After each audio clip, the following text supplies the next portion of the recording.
이번 달에도 후원해주신 분들 감사드립니다. 페이트리온에서 김재현님, 최준호님, 조영국님, 리메이님, 김대현님, 조하수님, 박현우님, 박재권님, 변정훈님, 이승균님, 낙교님. 네. 그리고 팟빵에서도 후원이 계속 있었는데요. 팟빵에 인스타 10am님 후원해주셨고, 저희 페이트리온은 정기 후원이 지금 가능하시고, 팟빵이나 그리고 다른 플랫폼 있나요? 우리 다른 플랫폼에서 바이미 커피 이런 곳에서는 있기는 한데 네. 안 쓰고 있죠. 아직 안 쓰고 있죠. 네. 팟빵에서는 단기성 후원 하실 수 있고요. 요번에 또 네이버 오디오 클립이 추가되어서 네이버에서 standardout.fm을 검색하시면 네이버 오디오 클립으로 들으실 수 있습니다.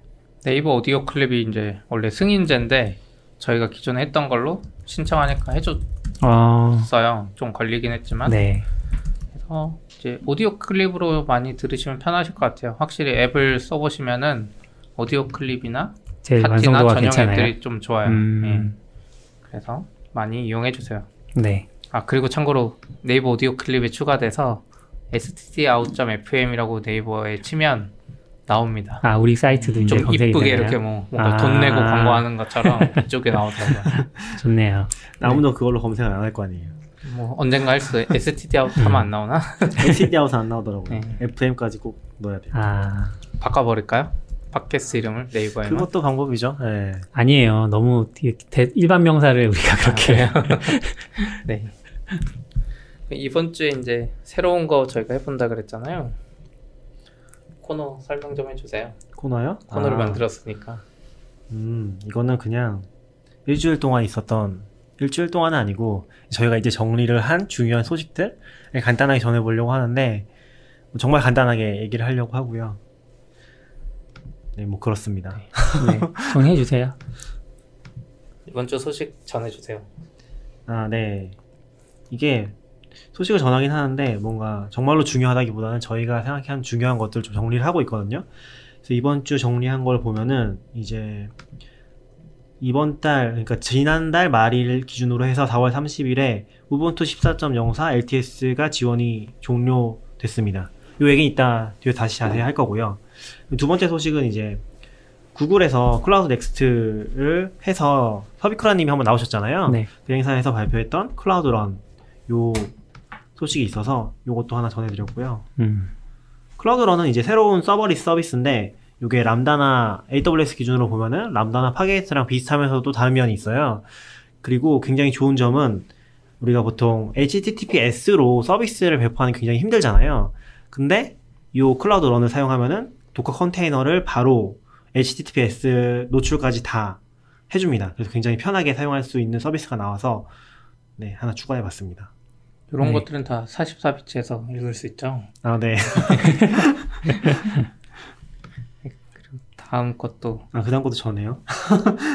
제가 이제 방송에서는 계속 얘기를 했었는데 파라미터 스토어를 굉장히 좋아하거든요. 파라미터 스토어가 굉장히 심플하면서 아마존 내에서 관리해주는 매니지드 서비스고 또 공짜잖아요. 근데 공짜라서 좀 문제가 있었어요. 예를 들어서 길이 제한이 있다거나 아니면 API 호출 제한이 있었는데 이번에 그것들이 좀 풀렸습니다. 그래서 고급 파라미터라고 해서 길이가 8KB까지 들어가는 원래 4K 그러니까 4KB였는데 이제 8KB까지 넣을 수 있는 고급 파라미터가 생겼고 그리고 뭐 알림 기능이라든지 TTR 기능 같은 게 추가로 들어갔습니다. 그리고 API 처리량을 지정할 수 있는 기능이 생겼거든요. 원래는 API 처리량이 공지가 안 돼 있었어요. 정확히 이게 어디까지 버틸 수 있는지가. 근데 이번에 들어간 기능을 활성화를 하면은 1초당 1000번까지는 처리를 보장을 해준다고 합니다. 대신에 요 두 가지 기능은 둘 다 이제 유료로 과금이 됩니다. TPS 1000이면 엄청 큰 수치죠. 그쵸. 웬간한 것들은 다 될 것 같아요. 그러니까 요거를 처음부터 활성화하기보다는 이제 쓰다가 좀 간당간당해질 때 뭐 리밋 한두 번 봤다거나 하면 활성화를 하면 될 것 같아요. 다음 소식으로는 이제 4월 25일에 도커 허브의 계정 정보 유출 기사가 있었어요. 이제 정확한 원인은 뭐였냐면 도커 허브의 데이터베이스 중에 하나에 허가되지 않은 접근이 발견돼서 도커 허브 쪽에서 바로 차단하고 이제 공지를 한 건데 그 데이터베이스에 있던 사용자 정보가 한 19만 건 정도였고, 그 안에 저장되어 있던 이제 개인정보라고 볼 수 있는 것들이 도커 허브 계정의 아이디, 그리고 해시된 비밀번호, 그리고 깃허브나 빗버킷의 인증 토큰, 그러니까 리드 권한이 있는 인증 토큰인데, 그건 평문으로 그대로 노출됐던 것 같아요. 그래서 도커 허브 쪽에서 했던 조치가 이 19만 명이 누군지 알고 있기 때문에 그 19만 명에 대해서 비밀번호를 다 강제 리셋하고 그 사람들한테 리셋 이메일을 다 보냈다고 해요. 네. 그래서 그분들은 우선 로그인을 못하는 상태라서 자동으로 비밀번호를 바꿨어야 되고, 마찬가지로 깃허브나 빗버킷 그 인증 토큰도 다 만료시켜버렸다고 해요. 이 19만 명은. 이렇게 했고, 이제 공지할 때는 다른 사람들도 혹시 모르니 하면 좋다, 이렇게 이야기를 했고, 도커 허브 쪽에서는 자기들 공식 이미지가 오염된 거는 지금 발견되지 않았다, 이렇게 이야기를 했습니다. 이게 좀 재밌었던 게 이 공지가 올라온 도메인이 success.docker.com이잖아요. 맞아요. 자기 블로그 같은 게. 네, 블로그 쪽에는 아예 공지를 안 했더라고요. 그리고 success.docker.com이 뭐 하는지 모르겠는데 success 센터라고 엔터프라이즈 관련된 거 올라오는 사이트인 것 같아요. 거기에 올라왔더라고요. 좀 도커도 재밌었어요. 엔터프라이즈 장사하니까 네. 도커를 이용해서 잘 쓰고 있는 서비스들 뭐 모아놓고 뭐 이런 성공사례. 사례하는 사이트인 것 같더라고요. 네. 이번에 뭐 발표했는지 모르겠는데 지금 도커콘을 하고 있어서 거기에 조금 묻힌 것 같긴 해요. 도커콘 뉴스가 근데 안 나오네요. 키노트를 한 것 같긴 한데 뭐 크게 얘기 나오는 것 같진 않더라고요. 네. 그리고 또 다음 소식으로 AWS RDS4 PostgreSQL에서 S3에 있는 데이터를 바로 임포트할 수 있는 기능이 지원됐습니다. 그래서 예전에는 PostgreSQL RDS에 대량의 데이터를 넣을 때 벌크 인서트를 해야 됐거든요. 그래서 아무래도 좀 느린데 PostgreSQL 자체에 원래 카피라는 기능이 있어요. 그래서 DB에 있는 로컬 파일을 바로 데이터베이스에 로드할 수 있는 기능이 있었는데 RDS 같은 경우는 그런 게 안 되잖아요. 로컬 네. 스토리지 거기 접근할 수 없으니까. 그렇죠. 그래서 그 기능을 익스텐션으로 S3에 있는 걸 바로 가져와서 넣을 수 있게 만들어졌어요. 그래서 여기서 밝히기로는 PostgreSQL 카피에서 지원하는 그 파일 포맷이 CSV랑 그냥 일반 텍스트랑 바이너리라고 합니다. 그래서 이 기능을 이용하면 좀 더 빠른 데이터 임포트를 할 수 있을 것 같아요. 참고로 AWS 오로라 마이스QL에서는 이게 됐었고요. 오로라 마이스QL은 심지어 그 셀렉트 결과를 S3로 내보내는 것까지 돼요. 네, 그래서 이제 대량의 데이터를 주기적으로 S3로 내보낼 수 있는데 포스트그레스QL은 그 내보내기 기능까지는 아직 없는 것 같아요. 요 AWS S3 확장 기능은 네. 그냥 RDS에 포함이 되어 있는 거죠? 지금 그런 것 같아요. 아마도 뭐 그런 제가 그 글 쓰면서 따라 예제를 봤는데 익스텐션 설치에 대한 이야기는 없었거든요. 그래서 기본 설치되어 있다고 생각됩니다. 네. 그리고 AWS에서 새 리전을 발표했는데 홍콩 리전이죠. 그래서 이름이 AP East 1인데요. 이거는 기본으로는 활성화되어 있는 것 같지 않고 활성화를 수동으로 시켜주면 한 몇 분 정도 후에 활성화된다고. 아, 몇 분은 아니고 몇 분 아니고 6시간에서 9시간 네. 정도 걸린다고 합니다. 네. 걸립니다. 활성화 자체 비용은 없는데 어쨌든 활성화는 별도로 해줘야 된다는 게 조금 신기한 점이었습니다. 이거 CP랑 잠깐 얘기했었는데 아마도 중국 쪽이라서 그렇지 않을까? 라는 얘기를 좀 했었어요. 뭔가 정확한 이유는 모르겠지만. 네. 왜냐면은 홍콩 리전 이외에는 다 활성화가 돼 있거든요. 그렇죠. 요즘 재밌었던 게 지금 AP 이스트잖아요. 중국을 찾아봤는데 중국은 CN 이스트? 이런 거더라고요. 베이징 리전이 원래 있는데 그게 우리가 보는 그 콘솔에서 눌러도 베이징 리전은 안 나와요. 네. 원래. 네, 안 근데 나오죠. 홍콩 건 이게 나오는 거거든요. 그래서 이름이 좀 다르게 따지고 거의 뭐 AP 노스이스트에 맞먹는 급이군요. 중국은. AP랑 같은 급인 거죠. 그렇죠. CN이. 중국 땅 하나만 해도 그 안에서 리전이 몇 개 나올 정도가 그러네요. 되니까. 네.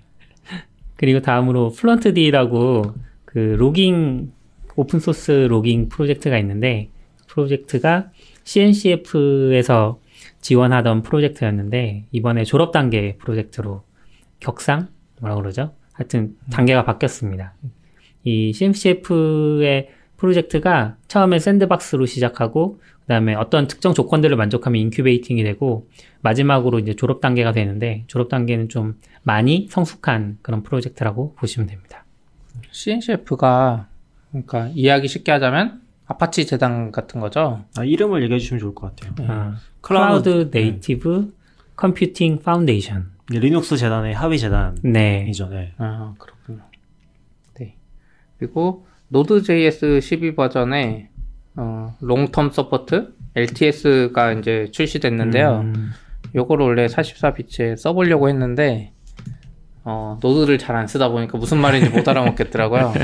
그래서 요거는 이제 출시 소식만 알리고 넘어가도록 하겠습니다. 노드 하시는 아싸님 한번 불러야겠네요.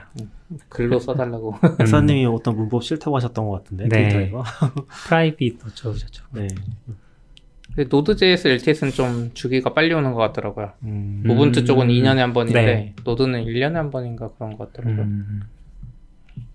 그럼 이제 메인으로 들어가서 우분투 이야기를 좀 해볼까요? 네. 우분투 LTS가 이번에 종료됐잖아요. 네.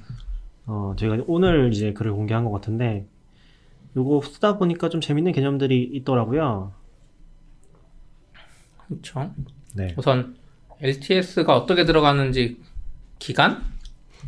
저도 지금 정확히 기억이 안 나는데 우선 2년에 한 번씩 짝수 버전이 LTS 버전이고 네. LTS를 하면 처음에 한 3년?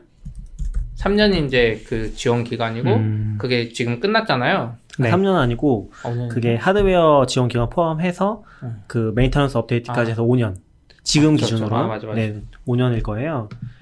그래서 2014가 그럼 언제 나온 거지? 2014년에 14년이요. 나왔겠네요. 2014년에 나와서 그 연도 똑같은 건가? 네, 그쵸. 맞아요. 몰랐어요.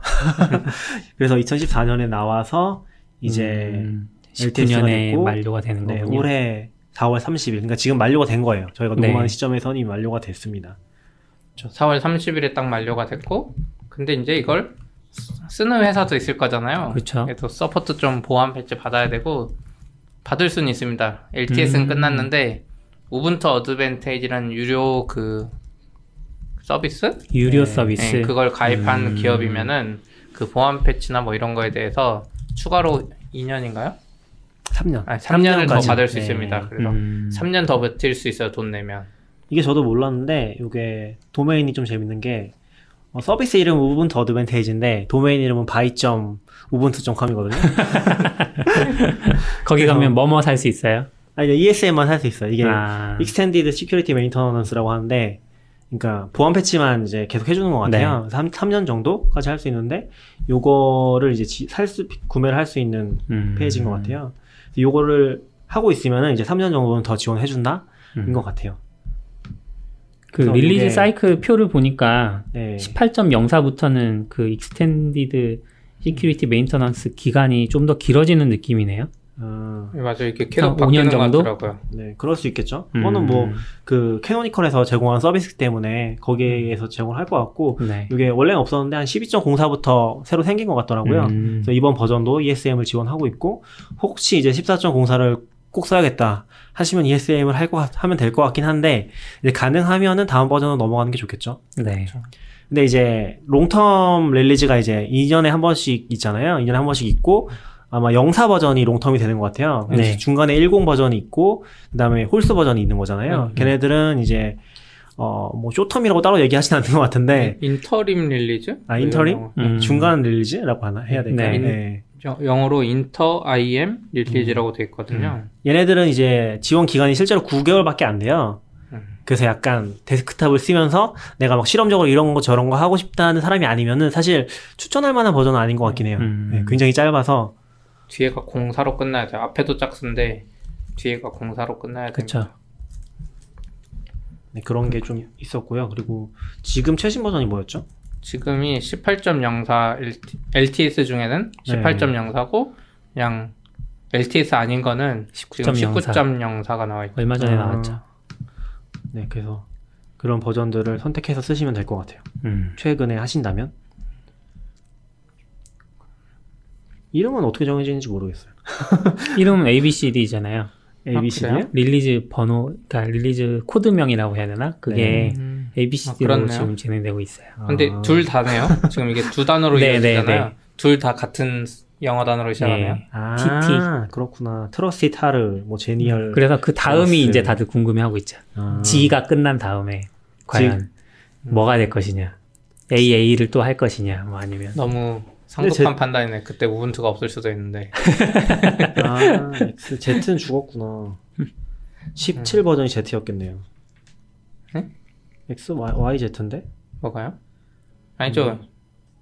20 헷갈려. 30 몇이 Z 가겠죠. 지금 D예요. 19가. 아, 근데 지금 16.04가 X 제니얼 제로스거든요. 그때까지는 그냥 맘대로. 아, 그러네. 맘대로네, 여기는. 그 전에 맘대로 하다가 이제 ABC 하기로 한 거 아닐까요? 17부터 ABC로 가나 보네요. 네. 그렇군요. 네. 재밌는 걸 배웠습니다. 파라미터 스토어 얘기도 좀 더 해주실 거예요? 아, 이거 적어놨구나. 아, 다 한 것 같아요. 네, 다 했어요. 파라미터 스토어 뭐 제가 좋아해서 이제 계속 얘기하고 있는데. 저도 이거는 좋아해요. CP님이 발표도 하셨었잖아요. 그때 우리 얘기했었나? 강제 네. 발표한 거죠. 아, 뭐, 그렇긴 한데, 이거 아직 영상 안 올라왔죠? 네. 아, 영상은 아직 안 올라온 것 같아요. 떠있긴 한데 아직 AWS에 공개는 안 했어요. 공개가 되면은 저희가 한번 링크 해서 소개를 해보도록 하겠습니다. 그리고 좀 재밌었던 소식 중에 하나가, 저는 몰랐는데, 다크룸이라는 게임이 있다고 하더라고요. 닌텐도 스위치에. 네. 이 게임이 지금 내려갔어요. 이거 보셨나요? 약관 다크룸 위반이에요? 봤어요. 네? 약관 위반 같은 거예요? 뭐, 그렇다고도 볼 수 있겠죠. 근데 정확히 모르겠는데, 이게 지금, 저도 모르겠는데, 요새도 콘솔 게임들도 보면은, 다 스토어로 돼 있나 봐요. 네, 맞아요. 네. 근데 스토어에서 일단 내려간 거고요. 근데 그 이유가, 루비 인터프리터가 포함이 되어 있었다고 합니다. 그거를 자기가 밝힌 거죠. 이 사람이 마스토돈을 쓴 것 같아요. 마스토돈이 뭐냐면, 트위터 비슷하게, 정확히 원리는 모르겠는데, 약간 같은. 분산형 트위터 같은 비영리 그거요. 블록체인이요. 서버거든요? 블록체인이에요? 그러니까 블록체인 위에 돌아간 거 아닌데 블록체인 뜨기 네. 전에 난 도대체 이게 무슨 개념이야, 이런 데이터 낭비를 왜 해야 돼 그랬는데 지금 보니까 딱 블록체인 느낌이 뭔가 서로 똑같은 트윗을 쓰잖아요. 그러면 서버 한 100대가 다 그 데이터 똑같이 카피해요, 이미지까지. 근데 블록체인은 아닌 거죠. 아니, 블록체인은 아니죠. 네, 근데 뭔가 개념적으로. 느낌이 네. 디센트럴라이즈하게 저 서버가 내려가도 이쪽 데이터가 다 있어요. 네, 그래서 마스토돈이라는 걸 하시는 것 같은데, 이게 아미르 라잔이라는 개발자예요. 정확히는 이제 그 회사의 개발자 분이신 것 같아요. 이분이 혼자 만든 건 아닌 것 같고. 근데 이분이 이제, 이게 며칠이지? 한 5일? 됐나? 4월 25일에 요 마스토돈? 트윗? 뭐라고 하는지 모르겠어요. 네. 요 메시지를 남겼거든요. 근데 마스토돈은 좀 더 긴 것 같아요, 트윗보다는. 그래서 이스터에그로 넣은 게 있어서 이스터에그로 들어가 있는 게 루비 인터프리터로 실행하는 건데 그걸 실행하는 방법을 올렸어요. 자기가 적었네. 자기가 적었고 그 데모까지 올렸어요. 아이고야. 루비 코드가 실행이 되는. 근데 이분 어떻게 하는 거냐면 그냥 USB 키보드를 연결한 다음에 그 틸데키 있잖아요. 틸데키를 누르면은 시작이 된다고 합니다. 이 코드가 들어가서 실행이 가능하고요. 코드로 접근 가능한 리소스들이 많이 있는 거예요? 거의 코드 열리면 그러니까 애플 정도로 보안 제대로 안 하면 안드로이드처럼 예전 안드로이드처럼 루트까지 들어갈 수도 있죠. 가능성이 생기는 거. 가능성이 생길 수 있죠. 근데 어쨌건 취약성들이 있으니까 어쨌든. 네. 이분이 얘기하시는 거는 그런 건 아니다라고 하긴 하거든요. 그러니까 간단한 예제 코드를 실행할 수 있는 걸 보여주기 위해서 약간 코딩이 이렇게 좋은 거다라는 걸 보여주기 위해서 넣었다고 하는데 네? 어쨌건 이제 그게 들어가면서 공개가 됐고 닌텐도에서는 이제 내려버린 거죠. 그래서 26일, 27일에 이미 내려갔던 것 같아요. 예전에 우리나라에서 발표한 게임 중에 파이썬 인터프리터를 공식적으로 넣었던 뭐 그런 게임이 있잖아요. 근데 게임에 넣는 건 상관이 없죠. 얘네는 이제 콘솔 게임이라고 하면 이상하긴 하다. 닌텐도 스위치 어쩌면 콘솔 게임 비슷한 거잖아요. 그런 대 안에 들어갔다는 게 문제가 되겠죠. 뭐 PC 게임에 그런 게 들어갔다고 해서 어떻게 할 수는 없잖아요. 뭐 앱스토어를 통하지 않는 거면은. 네. 그래서 어쨌건 그런 게 들어갔어 망했고요. 자기 나름 재밌게 한다고 근데 저는 이제 전혀 몰랐는데 제가 몰랐던 게 뭐냐면은 이분이 루비카이기에서 발표를 했더라고요. 루비카이 가셨었잖아요. 몰랐어요, 근데. 루비카이기에서 뭐 거기 있는 발표를 다 듣는 건 아니니까 네. 그 중에 하나였겠죠. 근데 루비카이기에서 이번 루비카이기에서 루비로 닌텐도 스위치 게임 만들기 이런 주제로 발표를 했더라고요. 네. 근데 그럼 개발 자체도 루비로 되어 있겠네요. 뭐 루비 코드가 들어가 있겠죠? 다인지 모르겠어요. 근데 어쨌건 거기 들어가 있었고 그래서 좀 안타까운 소식이 된 것 같아요. 근데 좀 순수한 의도로 넣은 것 같기도 하고 저 재미있으라고 넣었는데 네. 스터 에그라고 생각하고 넣으셨네요. 그런 것 같아요. 애초에. 네. 근데 일본이 이런 거 PSN 사태가 이런 비슷한 일 덕분에 그때 왕창 털렸던 걸로 걔네는 공식적으로 그렇게 인지를 하고 있어서 PSN 사태는 뭐예요? 이거 되게 옛날 얘기인데 우리 한국에선 농협 사태보다도 좀 더 전이에요. 농협 사태. 제가 이거 그런 식으로 기억하는 이유가 농협 사태랑 되게 비슷하다고 생각했어요. 농협 사태가 개인정보 털린 거. 그때 RM-RF 뭐예요? 그 뉴스에서 북한이 해킹해서 RM-RF 명령을 내려서 농협이 2, 3일간 마비됐었는데 그거랑 뭔가 진행 방식이 비슷하다고 느껴서 그냥 큰 사건이라서 그랬을 수도 있는데 그렇게 해서 기억하는 건데 플스3에서 그때 어너미너스가 PSN을 한번 공격하겠다고 한 적이 있었어요. 네. 막 특정 날에 그래서 공격을 했고 네, 소니는 우린 잘 막았다 하고 되게 좋아했었는데 그 뒤 한 달쯤 지난 뒤부터인가부터 PSN을 쓰던 사람들 신용카드가 무단으로 사용되기 시작을 한 거예요. 그래가지고 무슨 일이었을까라고 했을 때 그게 왠지 그 사람들 생각에 이렇게 어노미너스가 공격하는 동안 다른 해커가 DB를 복사해 간 걸로 생각을 한 것 같아요. 그 다음에 이제 엄청 오랜 시간 동안 해시를 푼 거죠.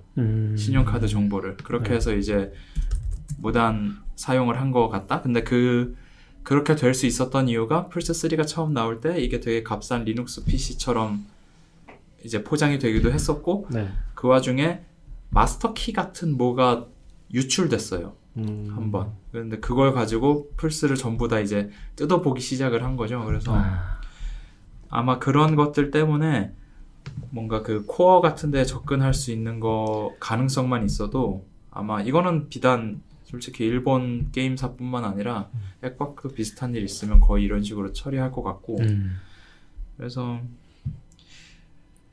재밌는 시도인데 참 의도와는 달리 네, 뭐라고 해 이건 누구도 잘못한 게 아닌 것 같아서 아쉽네요. 네. 다크룸 게임 해보셨어요? 아니요, 뭔지도 몰랐어요. 이 사건으로 알았죠. 전 다크룸에가 처음에 예전에 다크 에코라는 게임이 있었는데 그건가 했었는데 아니고 텍스트 베이스 게임 심지어 게임 자체도 텍스트 베이스예요. 예, 그래서 다크룸이요? 예. 이 틸다 요거 쓰는 것도 되게 많은 PC 게임에서 보통 저게 콘솔 창 여는 기능이잖아요. 이제 그래서 전혀 몰랐어요. 그랬을 것 같아요. 뭐 GTA 같은 거 하다 보면 치트키 있을 때 저 키 눌러서 텍스트 입력하고 막 날아다니고 그래요? 게임을 별로 안 해서. 애플 앱스토어 같은 경우는 코드 검수까지 하는 것 같다고 했었잖아요. 안 해요. 코드 검수 하긴 하는데 이제 거의 안 하는 것 같아요. 요즘에 자동으로 하는 건 뭐냐면 처음에 코드 검수는 처음엔 그냥 다 하나 봤던 것 같고 근데 코드 검수 레벨이 뭐냐면 쓰면 안 되는 메소드 이름이 있어요. 그 메소드 이름을 그냥 찾는 방식이에요. 지금도. 그래서 진짜 꼼수 쓰려면 막 스트링을 막 런타임에 이렇게 조잡하면 못 찾을 거고. 그렇구나.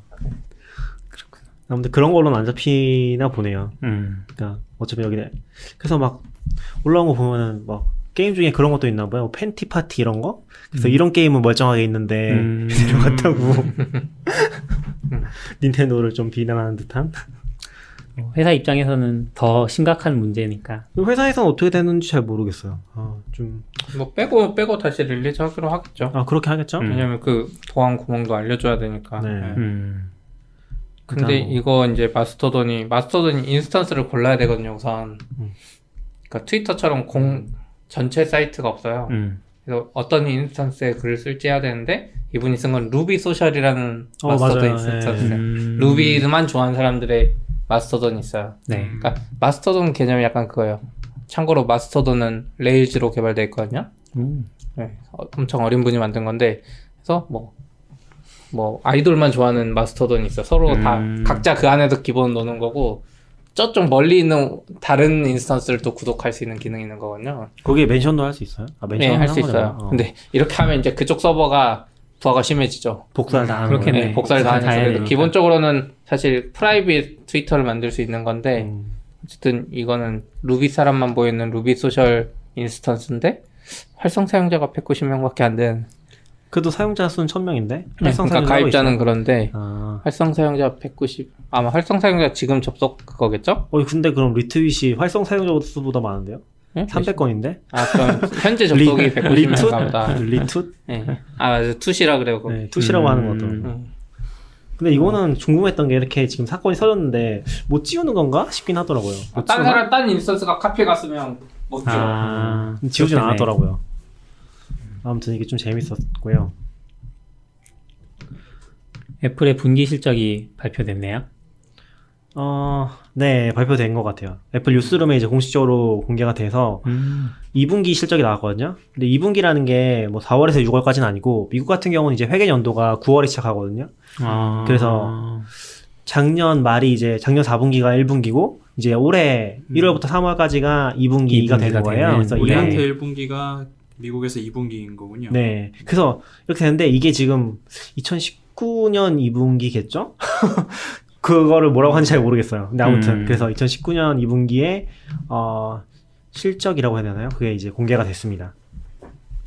그래서 뭐 어쨌건 일단은 뭐 주가부터 좀 얘기를 드리면 주식 방송은 아니지만 이 발표가 되고서 주가가 많이 올랐어요. 그러니까 당일에는 주가가 좀 떨어졌었는데 발표가 이제 아마 시장 끝나고 된 것 같아요. 시간 외일 때 되는 것 같은데 그래서 시간 외에서 상승을 했고 그 유지가 돼서 한 5% 정도 상승을 했던 것 같아요. 와. 이게 상승을 하면서 이제 애플이 작년에 1조 달러 찍었었잖아요. 네. 예. 그러다가 쭉 떨어졌잖아요. 다시 1조 달러를 찍었습니다. 애플 정도 규모에서 5%가 오른다는 거 정말. 근데 보고 있으면은 삼성도 그렇고 크게 상관없는 것 같아요. 그러니까 매일 그렇게 움직이진 않지만 네. 이벤트가 있으면은 그 정도는 움직이는 것 같더라고요. 그리고 주가는 사실 호가랑 누가 거기 오케이 하느냐 요거에 걸려 있는 거니까 그쵸. 그냥 이 정도 규모의 회사가 5% 오르는 것과는 또 다른 의미로 변동이 있는 거겠죠? 그렇네요. 그리고 뭐 사건이 있으면 30%씩 떨어지기도 하잖아요. 아무리 큰 회사라도. 네. 근데 뭐 그런 건 뭐 중요한 건 아니고 주가 얘기를 하자는 건 아니고 지금 좀 재밌는 부분들이 있었던 것 같아요. 이번에 좀 주목을 받았던 게 뭐냐면 아이폰이 일단 엄청나게 하락을 했거든요. 예. 아이폰 매출이 한 17% 하락을 했어요. 그래서 프로덕트 전체 매출로 보면 한 10% 정도 하락을 했거든요. 굉장히 큰 타격으로 보이는데도 불구하고 이번에 좋게 평가를 받은 거잖아요. 그래서 보면은 아이패드랑 웨어러블이 엄청 많이 또 올랐어요. 그러니까 이게 퍼센트라서 아이폰에 비하면 굉장히 작거든요. 네. 근데 아이패드가 20%, 웨어러블이 30% 정도 매출이 증가를 했다고 합니다. 웨어러블은 이제 아마 와치인 것 같아요. 예. 근데 와치가 와치 말고 없잖아요. 그러니까 와치 4가 작년에 엄청 히트를 친 것 같아요. 저는 잘 모르긴 하는데 안 쓰니까 와치 4가 나올 때부터 엄청 사람들이 기대했었고. 4부터 심박수가 제공되나요? 네, 심박수는 모르겠어요. 심박수는 계속 됐던 것 같고요. 4에 들어간 새 기능이 있나? 4부터 그거 통화되는 거 아니었어요? 통화? 3부터 되던가요? 모르겠어요. 좀 그래서 사실 관심이 없어서. 워치는 다들 관심이 없구나. 아직도 왜 쓰는지 잘 모르겠어서. 근데 약간 저는 그 기능 보면 되게 좋다고 생각했거든요. 이게 쓰러져서 반응이 없으면은 알림을 주는 기능이 예, 있어요. 맞아요. 근데 뭐 그것 때문에 있었죠. 유행인 건 아닌 것 같고 3까지는 조금 운동하시는 분이나 그런 분들이 애매했던 부분이 있었던 것 같은데 4는 다 기대하고 더 많이 샀다고 하더라고요. 근데 애플 와치는 그런 기능적인 관점에서 접근하면 안 돼요. 심미적인 관점에서 접근해야 네, 되나요? 애플 와치 지금 처음 나왔을 때 사람들 다 별로라 그러고 안 샀는데 요즘에 그 인스타, 그러니까 약간 맞는 비유인지 모르겠는데 인스타를 하는 젊은 여성들 따져보면 필수품이 에어팟하고 이 와치예요. 이거는 기능, 그분들은 기능 잘 몰라요. 그냥 시계예요. 근데 거기에 이제 뭐 배지, 그 뭐죠? 끈 바꿔가면서 그 끈 좋은 것도 하고 에어팟도 그냥 처음엔 이상하다고 했지만 약간 패션 아이템이 된 것 같거든요. 그래서 애플 와치는 그냥 패션 아이템으로 잘 팔리는 것 같아요. 기능 우리가 생각하기에는 바뀐 게 없는데 조금 줄어들었죠. 애플 와치 4가 맞아요. 정확히 사이즈가. 모르겠는데 근데 좀 뭐랄까 나올 때부터 인기가 3 때랑 좀 달랐다고 하긴 하더라고요. 들어보면은. 그러니까 그게 지금까지 쌓였던 것 같아서 이제 쌓였던 게 점점 더 많이 쓰던 사람이 슬슬 바꿀 때도 됐을 것 같고. 그리고 포 때는 또 재밌었던 게 에르메스랑 같이 나왔잖아요. 에르메스 에르메스 패키지가 계속 나왔어요. 세린가 퉁가에 에르메스가 나왔어요. 아, 그래요? 끈 비싼 거. 포에도 나와서 네. 전 포 때 나온 줄 알았어요. 그러니까 에어팟도 사실 보면 에어팟 1은 2 나오기 전까지 개선이 안 됐는데 한 1년인가 별로 많이 안 사다가 급작스럽게 들었잖아요. 기능 개선이 없는데도. 에어팟? 네, 에어팟 1 그게. 에어팟도 웨어러블로 들어가나요? 그럴 것 같은데. 지금 헤드폰 매출이 따로 안 써있어요. 그게 저는 네. 좀 어려웠던 게 항상 헷갈리는 게 이번에 에어팟 주문하긴 했는데 에어팟 어디서 사야 되지? 그 카테고리 잘 모르겠는 거예요. 뮤직에 있긴 하더라고요. 아, 뮤직. 서비스 매출로 잡은 거 아니야? 뮤직이랑 모든 곳 액세서리 쪽에 있어요. 네. 그리고 지금 프로덕트는 그렇고요. 그러니까 프로덕트는 아마 물리적인 장비를 얘기하는 것 같아요. 이건 그렇고 서비스 매출이 굉장히 많이 증가를 했어요. 서비스 매출이 16%가 증가를 해서 어떤 서비스가 전체적인 있을까요? 서비스라고 얘기하는 것 같아요. 정확히 말 안 하고 그냥 이제 기사들이 말하기로는 뭐 아이튠즈 영화도 네. 최근에 막 하고 뭐 앱. 예. 뭐 앱도 많이 있을 거고. 근데 이게 비중이 최근에 굉장히 많이 올라간 것 같아요. 그래서 전체에서 차지하는 비중 자체가 서비스가 이제 20%까지 올라갔다고 하더라고요. 근데 서비스가 진짜 중요한 게 뭐냐면은 일단 뭐 영업이익까지는 정확히 안 나오긴 하던데, 그러니까 그 부분별로 안 나오는데 매출 총이익이 이제 원가를 뺀 거거든요. 네. 원가를 뺀 거 봤을 때 프로덕트는 한 30%가 나와요. 이것도 굉장히 높은 편이긴 한데 서비스는 한 60% 나오거든요.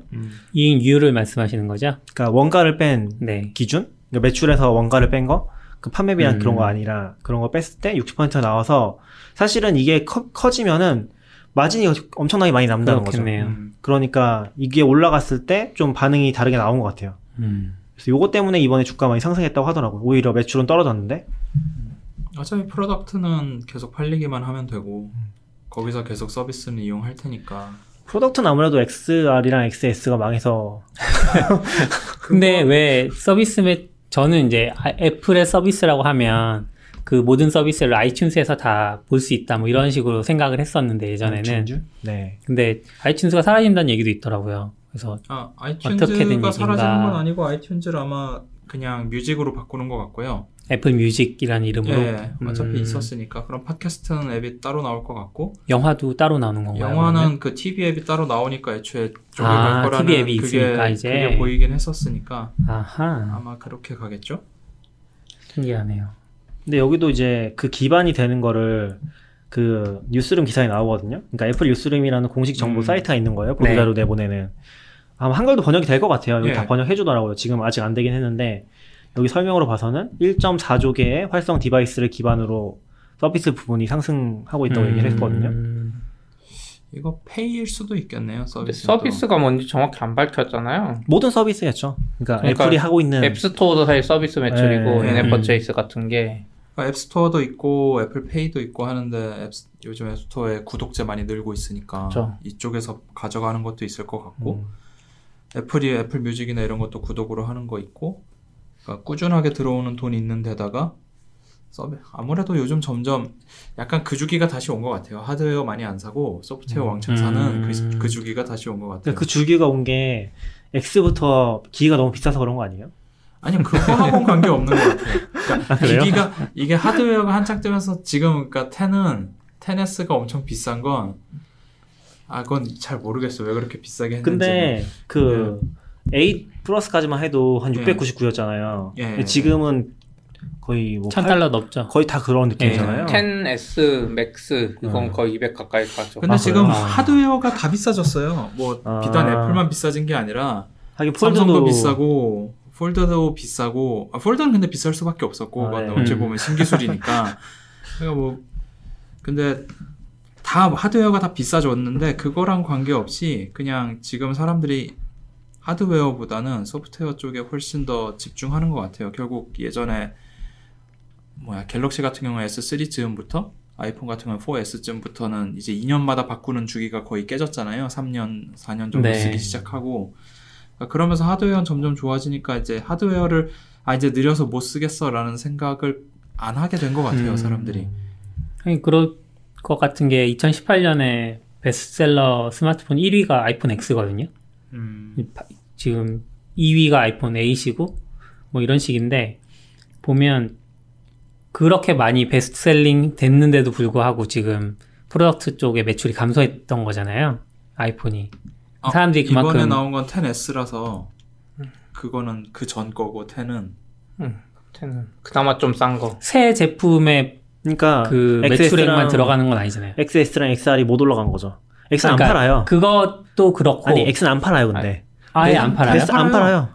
10 안 팔아요? 10 못 사요. 중고로 사야지. 네, 중고로 사야 돼요. 근데 못 사요. 어떻게 2018년 그 베스트셀링 스마트폰이 돼요? 그 전에 출고된 것도 있을 거고. 베스트셀링은 아니고 베스트셀러잖아요. 베스트셀러랑 다른가? 잘 모르겠어요. 그렇죠. 어쨌든 그 9월인가 6월에 출시되잖아요. 그럼 2018년까지 누적 판매를 그러니까 보는 걸까요? 10S랑 10R이 나온 게 2018년 9월인 거예요. 9개월 동안 10을 판 거죠, 어떻게 보면. 마지막 3개월을 10S랑 10R을 팔았는데, 원래는 신제품이 나오면 그걸 커버할 수도 있을 것 같은데, 네. 10S랑 10 그 맥스가 너무 비싸게 나와서, 이제 쉽게 이동 못한 것도 있을 거고, 10이 또 워낙 좋아요. 10 좋아요. 이게 기본적으로 전년 동분기랑 이제 이렇게 동분기랑 대비해서 하락한 거니까, 실질적으로 프로덕트, 뭐라고 해야 돼? 하드웨어 판매가 줄어든 거는 맞는 것 같아요. 실제로 줄었고, 오히려 이제 아이패드랑 웨어러블이 많이 팔렸다는 게 결국 여기 돈 써서 아이폰을 못 샀다. 이런 설명도 가능은 할 텐데, 그건 좀 말이 안 되는 것 같고. 그건 좀 말이 안 되는 것 같고. 그런 식으로 맨날 뭐 설명하는 사람들이 있는데, 그거보다는 그냥 하드웨어 자체에 대한 욕구가 많이 줄어든 시기가 온 것 같아요, 예전에. 그것도 있고, 아이폰 10S랑 10R이 가격 책정 잘못한 게, 여기도 나왔던지 모르겠는데, 다른 기사 보면, 중국 쪽에 가격 조정을 좀 했어요. 그래서 좀 판매량이 늘었어요. 그러니까 가격 책정을 확실하게 잘못한 것도 있어요. 그리고 갤럭시 시리즈도 비싸다고는 하는데, 지금 저희 회사 분도 갤럭시 S10 플러스 샀거든요. 제일 비싼 거. 보조금하면 35만 원이에요. 그냥 오히려 갤럭시 S8 S7 사던 시절보다 더 싸지는 보조금을 워낙 푸니까. 근데 애플은 그게 없잖아요. 애플은 그게 없는데 지금 200만 원 핸드폰을 막 찍어버리니까 물론 마진은 여전히 잘 남기지만 그렇죠. 그리고 아이패드 이제 매출 늘어나는 것도 생각해보면 요즘에 그런 사람들이 많아요. 저희 아까 그 S10 산 분도 그렇고 다른 분들 다 보면 핸드폰은 안드로이드인데 타블렛을 아이패드 들고 다니는 사람 진짜 많아요.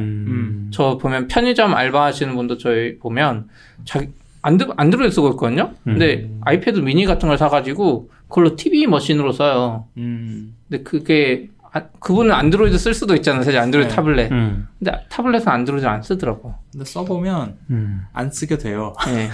왜요? 저 안드로이드 타블렛도 관심 있어서 몇 번 써봤는데 이게 마감도 문제가 많았고 맨 처음 샀던 갤럭시 탭은 충전을 하면 터치가 안 됐어요. 전기가 새서. 이게 미국에서만 테스트를 했던 것 같아요. 110V에선 괜찮아요. 트랜스를 써서 충전을 하면 괜찮았어. 근데 220V에 꽂아서 하면 전기가 새서 터치가 아예 안 됐어요. 그때 한국은 그 플랫 접지 그게 없어가지고 맞아. 콘센트 접지 없어. 애플 것도 아이패드 꽂고 하면 이게 튀어요. 가끔 애플 펜슬 쓰다 보면 접지 플랫 없는 걸로 하면 그런 거. 접지 문제도 분명 있고 그러니까 한국 쪽은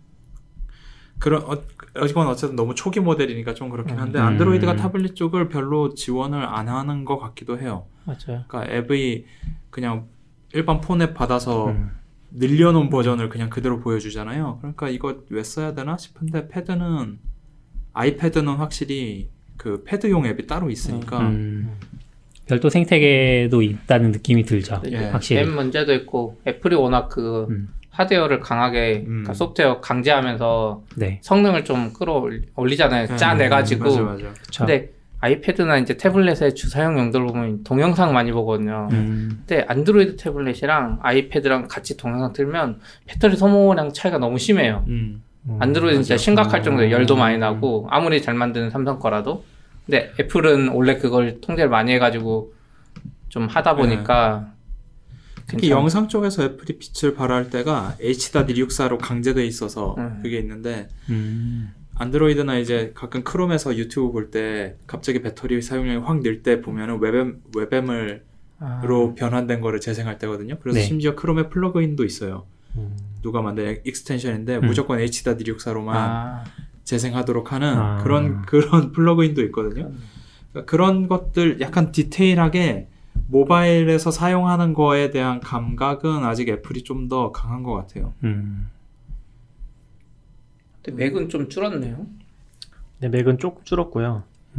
맥은 지금 되게 과도기 아닌가요? 프로다운 프로도 잘 안 나오고 프로는 지난번에 한 번 나왔었는데 아이맥 프로? 네, 너무 비싸더라고요. 네. 근데 저는 이제 영화 관련된 스페셜 피처 뭐 이런 거 보다 보면은 예전에 그 아이맥을 맥 프로 검은색 쓰레기통이라고 보통 표현하는 그 팀캔을 이렇게 들고 호텔을 다녀요.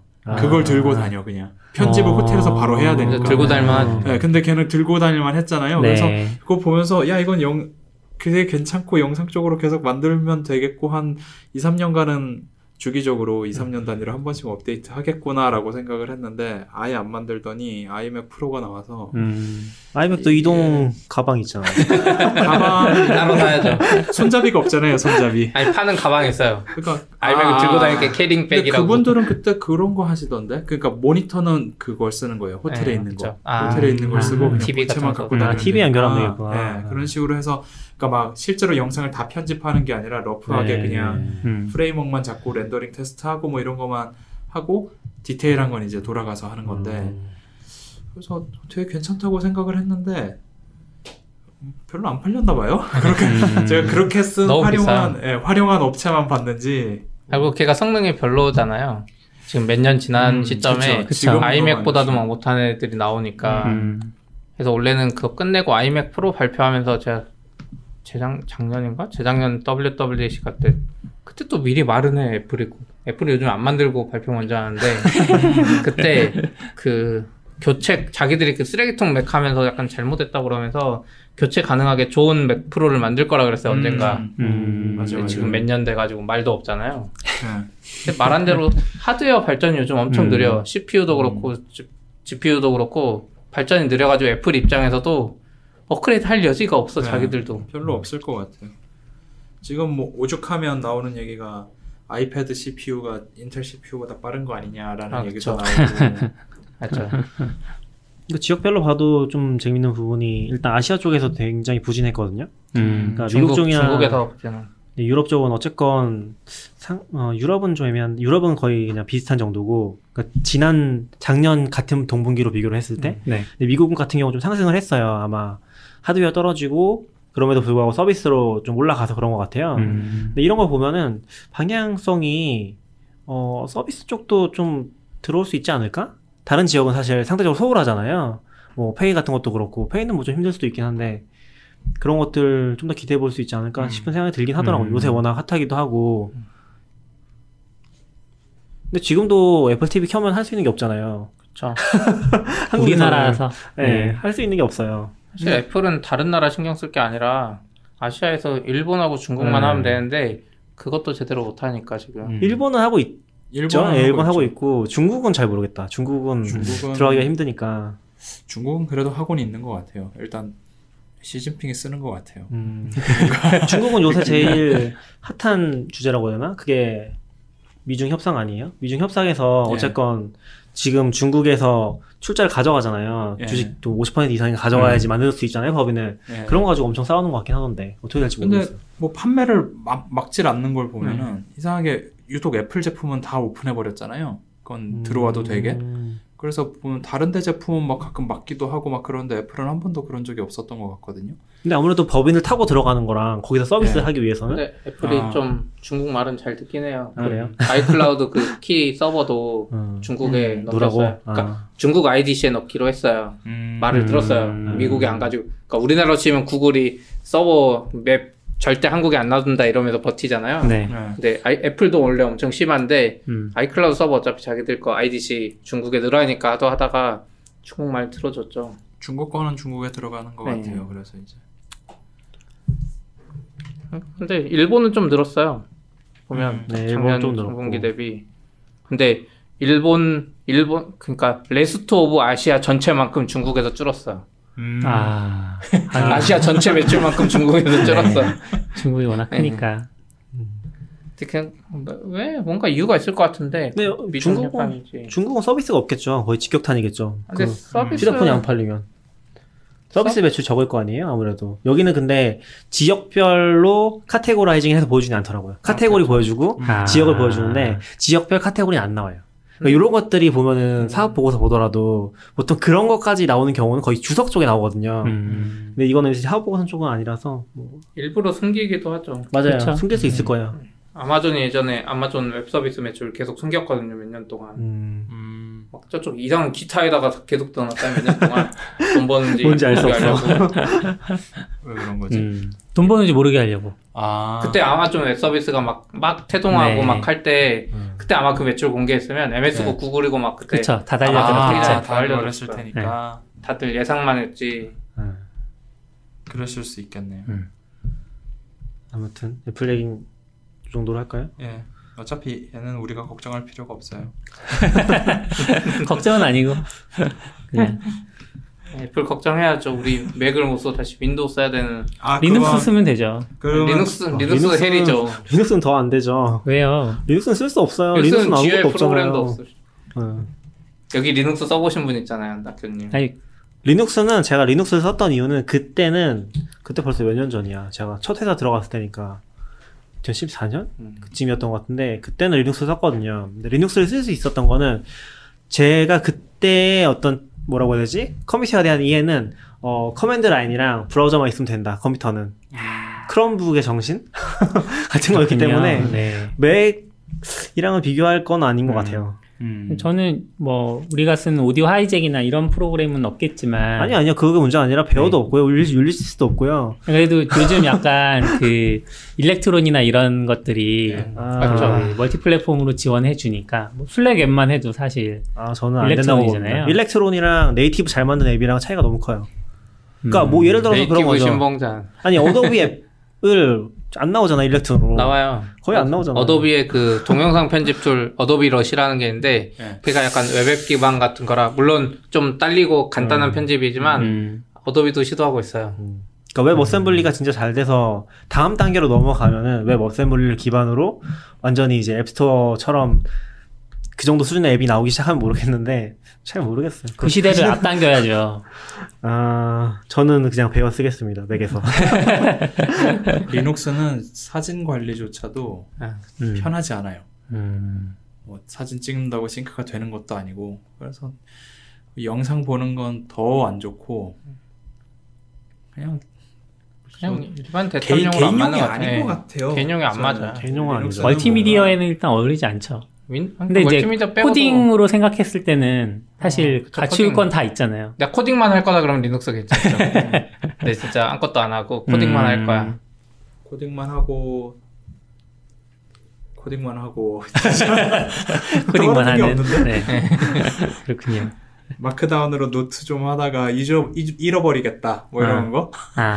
마크다운도 리눅스 세상에 오면 리눅스 정신에 맞게 프리뷰 없이 무조건 텍스트로. 그래서 이맥스 운영체제가 된 거예요. 무슨 기승전 이맥스가 되는데 또. 근데 진짜 노트 프로그램 최고는 옛날에 윈도우 쓸 때 느낌으로 돌아갈 것 같아요. 리눅스를 쓰면 컴퓨터 바꿀 때마다 백업을 해줘야 되는데 그때마다 유실되는 거 생기고 나도 기억이 안 나고 백업했는지 기억이 안 나서 2번 백업하고 있고 뭐 그런 상황이 또 반복될 것 같아서. 윈도우는 지금은 안 그런가요? 지금도 윈도우즈 안 쓴지 너무 오래돼서 이제 모르겠는데 원드라이브가 있으니까 좀 나아지지 않았을까요? 그렇게 쓰겠다라고 또 생각을 하고 쓰면 괜찮을 것 같아요. 원드라이브가 아이클라우드 같은 역할을 하는 거예요? 드랍박스 같은. 오히려 드랍박스에 가까워요. 아이클라우드처럼 편하게 만든 클라우드는 아직 못 본 것 같아요.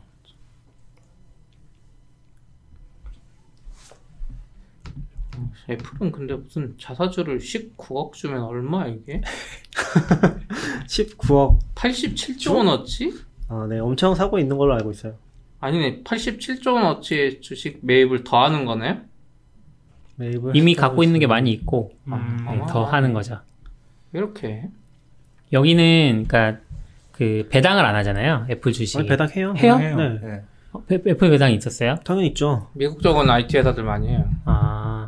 네, 애플은 버크셔랑 헷갈렸다. 애플은 이미 IT 기업 중에서도 굉장히 그 뭐라고 해야지 중견이기 때문에 배당을 당연히 하고 지금 한참 올라간 애들 안 하죠. 거의. 뭘 안 한다고 그랬는데 애플이 애플이 뭘 안 해요? 아닌가? 버크셔랑 계속 헷갈리나? 애플이 안 하는 게 배당을 안 하는 건 버크셔긴 하죠. 애플이 안 하는 게 많긴 한데 뭔지 모르겠네요.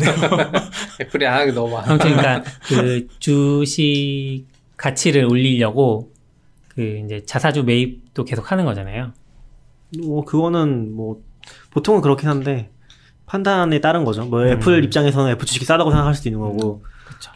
배당 지출을 줄이기 위함일 수도 있어요. 이렇게 사놓고 그냥 가지고 있다가 결국 주식이 필요할 때 팔아서 투자금 회수하는 용도로도 쓰잖아요. 그러니까. 뭐 있겠죠. 저 정도 있겠죠. 돈을 네. 관리하는 사람들의 생각이 있겠지. 알고 보면 아무 생각 없이 그냥 네, 주사위 굴리는 거 아니야? 그럴 수도 있죠. 어떻게든 이거 손에 안 묻는. 어차피 돈을 쓸 데가 없어요. 애플은. 왜냐면 지금 뭐 삼성처럼 R&D 더 투자해가지고 돈 벌 게 아니잖아요. 이미 규모가 엄청 크기 때문에. R&D도 하긴 하는데 삼성과는 다른 형태로 네, 하죠. 삼성처럼 이제 그냥 무자비하게 하는 건 그런 쪽은 아니잖아요. 그러니까 삼성처럼 부품을 만드는 회사가 아니니까 그런 식의 실험은 할 필요가 없고 오히려 그때 에어팟 만들 때나 처음 이어팟 만들 때도 뭐 사람들 다 사진 찍는 거 뭐 1000명, 10,000명 사진 찍고 막 거기 규모양 측정하고 뭐 이런 식의 네. R&D를 훨씬 많이 하니까 아마 삼성과는 R&D 관점 자체가 다를 수밖에 없을 것 같아요. 얘는. 인터넷 은행 이야기는 뭐 하실 게 있어요? 그냥 약간 사용성 얘기 좀 하려고 했었는데 네. 시간이 거의 다 돼서 그래요? 아직 남았어. 잠깐 할까요? 네. 이번에 곧 세 번째 인터넷 은행을 심사를 한다고 하니까 지금 인터넷 은행들이라고 하는 애들은 어떤가? 저한테 세 번째 못 나올 것 같은데. 이번에 신청한 데가 토스밖에 없잖아요? 아니, 세 군데 더 있어요. 있어요. 컨소시엄이 세 세 군데예요. 개예요? 네. 우리 쪽이 하나 있고, 그 다음에 토스랑 신한이 원래 했다가 신한이 빠졌고, 그 다음에 무슨 또 약간 이름을 못 들어본 곳 하나가 또 컨소시엄 만들어서 들어왔더라고요. 우리은행이 또 해요? 우리는 K뱅크도 했었잖아요. 그래요? 예, K뱅크 우리가 쪽에 아닌가? 우리은행이 있어요. 네. 잘은 몰라요. 제가 착각하고 있는 예. 걸 수도 있습니다. 어쨌든 세 군데라고는 알고 있어요. 제일 일단 얘기 많이 나오는 데가 토스잖아요. 네. 토스 자기 자본을 산업 자본이 아니라 금융 자본으로 신청한 것 같더라고요. 그래서 안 될 것 같은데 모르겠어요. 토스 돈이 안 되니까 자기네 자본을 금융 자본 그게 비율이 있나 봐요. 우리가 아니고 키움이었어요. 키움. 금융 네. 자본을 일정 이상 갖춰야지 만들 수가 있는데, 근데 토스가 금융 자본으로 인정받을 수 있나라는 생각이 계속 들어서. 뭐 해줄 수도 있죠. 핀테크로 해서 핀테크 키운다고 하니까. 근데 핀테크는 금융인가? 근데 이쪽이 지금 계속 뭔가 바뀌고 있어서 근데 정부에서는 세 번째 은행 하고 싶어 하는 것 같던데. 예. 하고 싶어 하죠. 일단 개인적으로는 K뱅크가 너무 못하고 있어요. 맞죠. 토스도 그렇게 마음에 들진 않는데 진짜 K뱅크 제가 제 돈 관리나 뭐 이런 거를 어떻게 할까 하고 보다가 체크카드를 써야 되겠다라고 생각을 하고 체크카드를 조사하다 보니 제일 괜찮은 체크카드는 K뱅크에 밖에 없더라고요. 그러니까 보통은 1% 적립에 월 10,000원 한도인데 얘는 1.2% 적립에 30,000원 한도예요. 카카오뱅크 걸 써볼까 했는데 얘는 0.2% 페이백 밖에 없어서. 근데 어차피 네이버 페이포인트는 은근히 쓰는 상황이 많아서 이건 사실상 현금이라고 생각하면 이게 제일 할인이 좋겠다 해서 K뱅크를 가입을 했는데 첫 번째 마음에 안 들었던 거는 K뱅크 탓은 아니에요. 옛날에 대포폰 통장을 막기 위한 조치였는데 일반 통장을 하나 만들면 한 달 안에 새로운 통장을 못 만들어서 통장을 2개 만들 계획이었거든요. 매일 1일 이체를 하려고. 그래서 또 한 달을 기다렸어. 그리고 이체 만들었어요. 그리고 보통은 그러니까 당행 간의 이체는 하루 이체를 지원을 해요. 우리은행도 있는 걸로 알고 있고 카뱅도 당연히 있고. 하루 이체가 뭐예요? 그러니까 매일 이체해 주는 거예요. 매일 나는 개인 생활비를 하루에 뭐 예를 들어 3만 원으로 하겠다 하면 매일 3만 원씩 이체를 해주는 거죠. 근데 K뱅크는 1일 이체가 없대요. 고객센터에 물어보니까 준비 중인데 31개를 만들면 된다.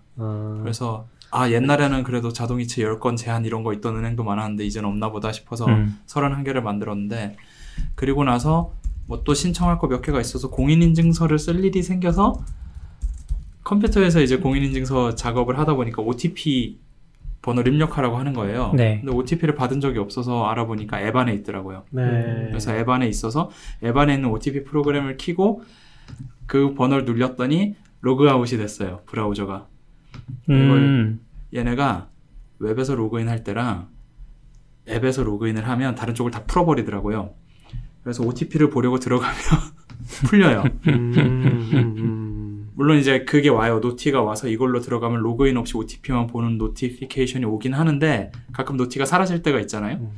가지고 이쪽에 안 써본 것 같아요, 제대로. 그래서 그래서 앱에서 OTP 켜놓고 브라우저에서 로그인 다시 한 다음에 그 앱을 절대 끄지 않고 OTP는 계속 자동 갱신될 테니까 그런 식으로 입력해서 해결했는데 이번에 K뱅크가 또 돈이 별로 없어서인지 예금 연장하라고 전화가 왔더라고요.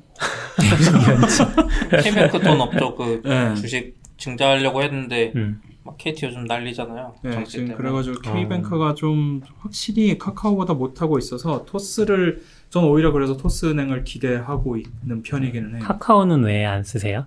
카카오는 지금 제일 열심히 쓰는 은행이에요. 아, 이미 열심히 쓰고 있고. 근데 체크카드를 안 쓰는 거죠. K뱅크는 기본적으로 체크카드는 네이버페이가 워낙 좋아서 네. 적립이랑 이런 게 이 K뱅크 기본적으로 좀 잘못 방향을 잡았던 게 일단은 그 카카오가 굉장히 잘했던 것 중에 하나가 100% 모바일이거든요. 카카오는 애시당초에 컨셉 자체를 모바일로 잡았어요. 그래서 인터넷 뱅킹이란 컨셉 자체가 없거나 폐지 있는지 모르겠어요. 없었던 것 같은데. 없고 페이지가 대출 받을 때나 들어가는 네, 페이지 그게 공인인증이 굳이 필요하니까 들어가는 페이지. 페이지인데 아마 페이지가 없을 거고 그리고 그 인증을 할 때 앱 자체에 공인인증서가 아예 없어요. 제가 이걸 왜 알게 됐냐면은 공인인증서를 갱신하잖아요. 그래서 카카오뱅크 편하니까 카카오뱅크에 가면은 내가 공인인증서를 좀 편하게 발급할 수 있지 않을까라는 꼼수가 떠올라서 들어가 봤는데 공인인증서 아예 없어요. 그냥. 근데 K뱅크는 이도저도 아니게 된 게 일단 웹사이트에서 로그인하면은 무조건 공인인증서 필요하거든요. 그러니까 이 말은 결국에 맥이나 다른 데서 잘 동작을 안 해요. 그쵸. 그런 데서부터 이미 모바일 퍼스트랑 아닌 거랑 차이가 너무 극명하게 갈려서 사실 카카오뱅크가 너무 잘 만들었다고밖에 할 수가 없어요. 근데 카카오가 공인인증서 걷어낸 게 모바일인 덕분인가요? 아니면 그냥 공인인증서가 필수가 아니게 되면서 둘 다겠죠. 가능할까요? 네, 둘 다겠죠. 처음에는 시작할 때는 공인인증서가 필수였는데 모바일만 아니었던 걸로 알고 있거든요. 이쪽이 시작할 때. 그래서 그냥 우린 공인인증서 안 쓸래 하고 그냥 모바일만 만들었다는 식으로 들었어요. 네, 그리고 UX 쪽에 인터뷰한 것들이 있는데 그걸 최소한 간단하게 하기 위해서 노력을 많이 한 걸로 알고 있어요. 네. 법적으로 네. 풀어준 것도 있고 그 비슷한 시기에 법은 풀어줬는데 다른 은행이 안 한 이유는 그거 안 했다가 사고가 나면 자기들이 책임자니까 그쵸, 자기들 그 책임을 책임이라서. 못 지겠다는 거고 카카오는 그 책임 지고 간 거죠. 어떻게 보면 빼고 그런 결단인 것 같아요. 그래서 그 이후에 카카오 이후에 다른 은행들도 따라하잖아요. 네. 네. 근데 따라해도 못 따라하는 게 따라하는데 결국에 공인증서가 있어요. 그렇긴 공인증서 한데 로그인 방법 지원하는 거죠. 예, 이체하거나 뭐 지문인식 이런 게 좀 더 보편화됐어요. 아이폰 10 처음 나왔을 때 특정 은행은 페이스 아이디 막아버렸어요. 네, 심지어. 막았어. 그러니까 그 정도로 폐쇄적이었는데 이제 카카오 너무 잘 나가니까 맞아요. 아 적어도 이런 거라도 해줘야지 하면서 조금씩 바뀌는. 그나마 그게 좋았던 거 같긴 해요. 근데 이제 문제는 카카오뱅크 자체가 그렇다고 잘 될 거냐 하면은 그건 또 다른 문제라서 모르겠긴 해요. 왜냐면은 저는 카카오뱅크 제일 낫다고 생각하는 게 지금도 은행 창구 직원들은 영업을 하라고 강요받는다고 하거든요. 네. 그러니까 할당을 받는데요. 그렇죠. 창구 직원이 되면은 은행원인데도 할당을 받아서 뭐 적금이라든지 이런 걸 팔아야 되는데 근데 어쨌건 카카오는 단지 서비스가 좋은 것만으로도 사람들이 그냥 쓰는 거잖아요. 네. 영업 효과로 보면은 그냥 말도 안 되는 거죠. 사실 영업을 하지 않았는데도 자동으로 사람 들어오는 거니 그것까지는 좋은데 이제 앞으로 돈을 어떻게 벌 거냐라는 면에서는 답이 있나? 왜냐면 그거 지금 그랬잖아요. 중금리 대출.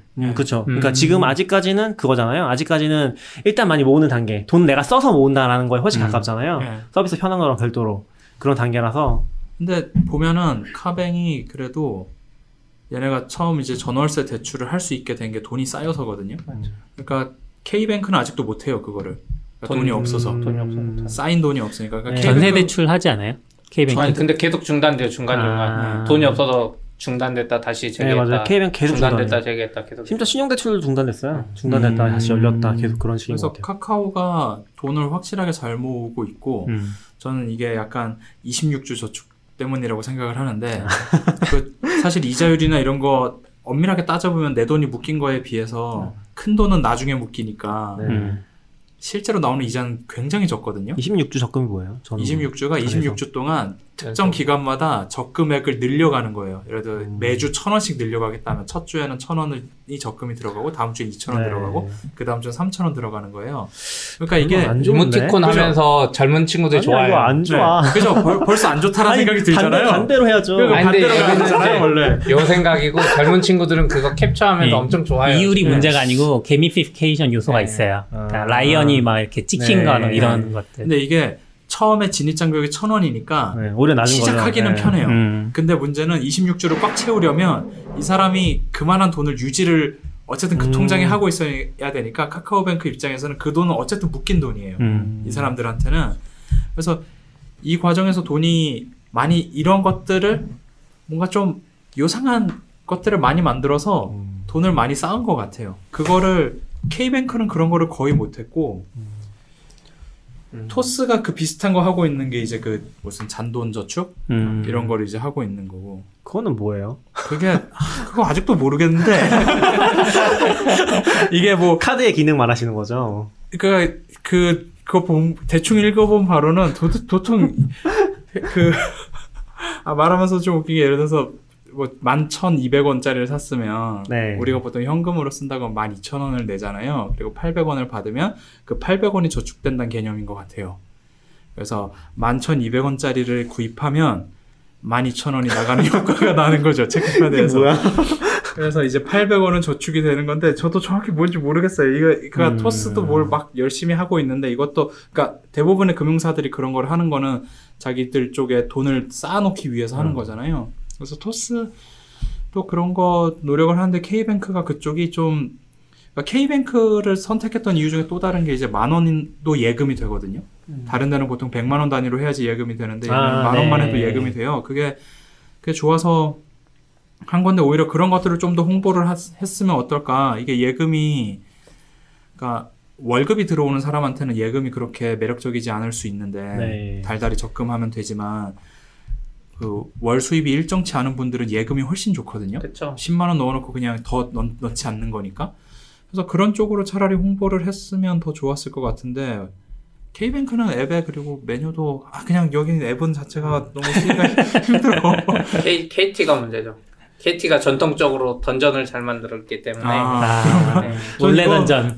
전 이거 그것도 있는 것 같던데 우리은행도 K뱅크랑 연결이 있었던 걸로 기억하는데 약간 우리은행 UI 느낌도 나고 그다음에 그 웹페이지처럼 돼 있어서 백 버튼을 누르면 자꾸 뒤로 가요. 그러니까 홈이 나오길 기대하고 백을 누르는데 은행 앱들이 웹 베이스로 하는 애들이 많아요. 그래가지고 백을 누르면 자꾸 돌아가니까 갑자기 이제 만료된 페이지가 계속 뜨기 시작하는 거죠. 그것도 은근히 불편하고 K뱅크 그리고 느리고 이건 뭐 돈이 없으니까 어쩔 수 없고 좀 그런 것들이 있더라고요. 그래서 마음엔 안 들지만 그러니까 개인적으로는 토스가 그렇게 사용성과 맞지 않는데 그래도 토스가 제3인터넷이 되면은 K뱅크보다 잘하지 않을까라는 기대가 있는 거죠. 워낙 거기가 막 공격적으로 하니까 카카오보다도 더. 토스 요번에 UI 개편하면서 토스 앱을 딱 켜면 금액이 딱 뜨거든요. 몇 월 입력하라. 근데 이게 어떤 사람이 이제 트위터에다가 지적하시기로는 외국 앱에서 보통 외국 쪽 핀테크 앱을 켜면 금액이 먼저 뜬대요. 근데 그 사람들은 어순이 얼마를 누구에게 보내겠다가 되는데 우리나라는 보통 누구한테 얼마를 보내겠다는 생각을 하잖아요. 그러니까 제가 낙교님한테 5,000원을 보내겠다 뭐 이런 식으로 생각을 하니까 그래서 사람이 먼저 뜨는 게 맞지 않냐 이런 지적을 하셨더라고요. 근데 저 그거 엄청 공감이 되는 게 그 K뱅크가 이번에 그걸 따라했어요. 나쁜 거 왜 따라해 자꾸. 좋은 걸 수도 있죠. 제가 토스를 마음에 안 든다고 했던 것 중에 가장 큰 게 그거였어요. 그래서 그 원래는 이체를 하면은 누구한테 보낼지를 뜨는데 금액부터 떠요. 그러니까 인터페이스는 비슷하지 않은데 순서가 금액으로 바뀌었어요. 이게 얼마 한 달 안 됐거든요.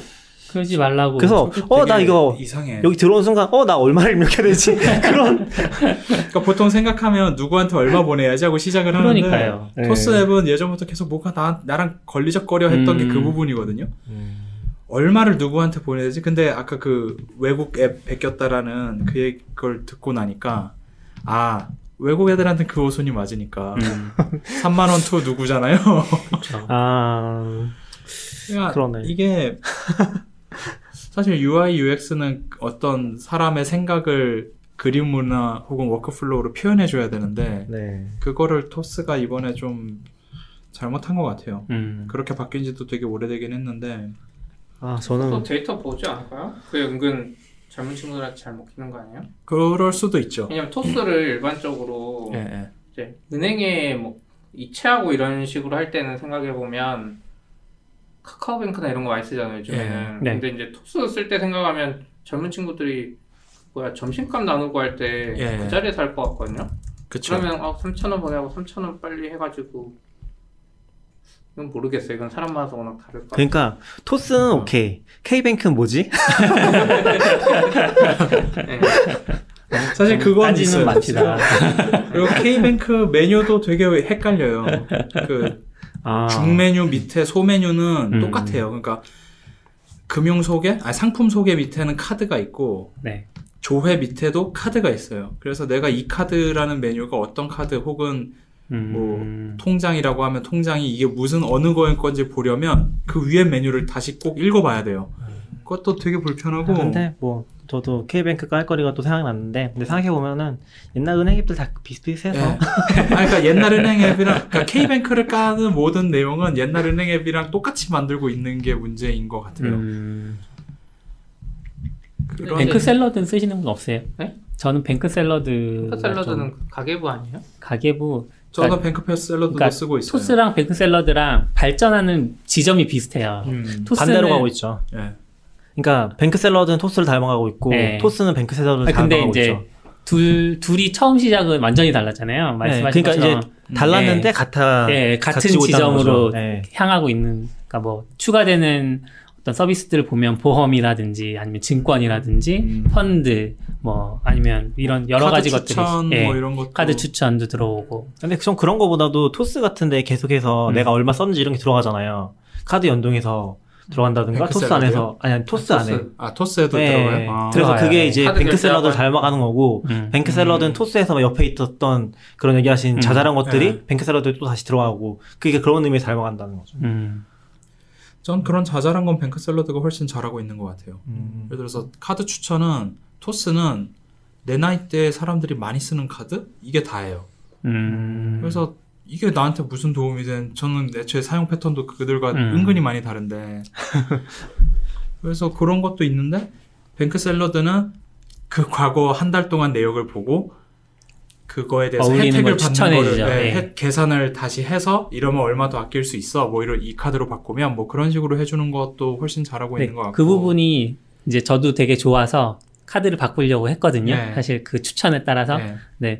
제가 그 시점, 카드 바꾸고 싶었던 시점이 1년이 안 된 시점이에요. 입사하고. 그래서 그런지 모르겠는데, 1년이 안 되면 신용이 조금 이제 제한을 받나 봐요. 입사 1년이 안 된 사람은. 제한을 받는다기보다 그냥 신용카드사별로 거기 자기네 자체 기준을 적용을 하니까 기준이 있는데. 1년이 안 된 사람은 그냥 안 주는 경우도 있을 거예요. 그리고 저는 이제 전세 대출도 있어서 그 대출금이 일단 기본적으로 빚이 돼 버려서 카드사에서 그게 롯데카드였는데 여기는 안 된다. 신청을 해도 안 된다. 100% 전세 대출 때문입니다. 네. 그래서 그랬어요. 전세 대출은 신용도에 영향 안 주지 않아요? 엄청나게 신용도 말고 도에는 안 LTV, 주는데, LTV 뭐 예. LTV 때문에 제가 카드를 아무것도 못 만듭니다 지금. 그렇군요. 근데 얼마 전에 엄청 재미있는 게 땡겼었나 봐요. 국민 카드에서 풀로 땡겨 쓰긴 했죠. 그러니까 국민 카드에서 제가 똑같은 이유로 그 신용 한도 올리고 싶었는데 못 올렸거든요. 네. 그게 2월까지 못 올렸어요. 근데 4월에 국민카드에서 문자가 왔어요.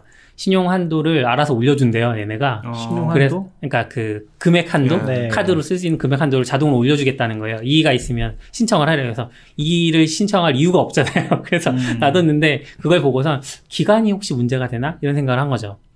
그러니까 제가 입사하고 이제 1년 2개월이 지난 시점이니까 그래서 롯데카드 다시 신청해볼까 생각을 했고, 두 번째는 국민카드를 어쨌든 국민카드 자체는 계속 쓰고 있었기 때문에 새로운 국민카드를 발급받을 수 있었어요. 네. 그래서 제가 좀 따져보고 다른 카드를 발급받았거든요.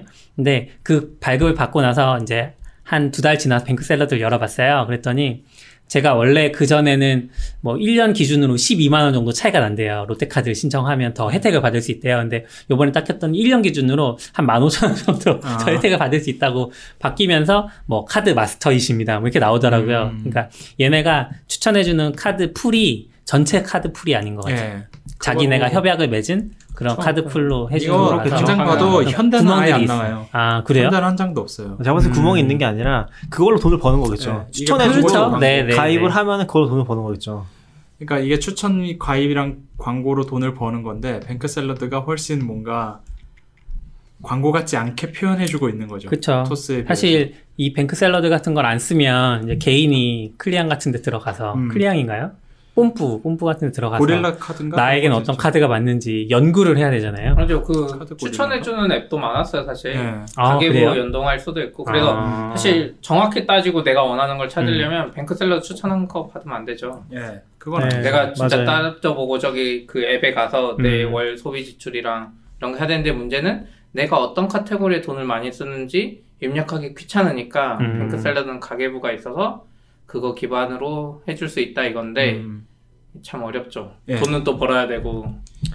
그래서 근데 그런 면에서는 그런 디테일한 서비스의 디테일한 면에서는 개인적으로는 뱅크샐러드가 훨씬 거부감 없게 접근하는 면에서는 훨씬 잘하고 있는 것 같아요. 지금 뱅크 샐러드 들어가 봤더니 카드 전문가라서 추천해줄 카드가 없대요.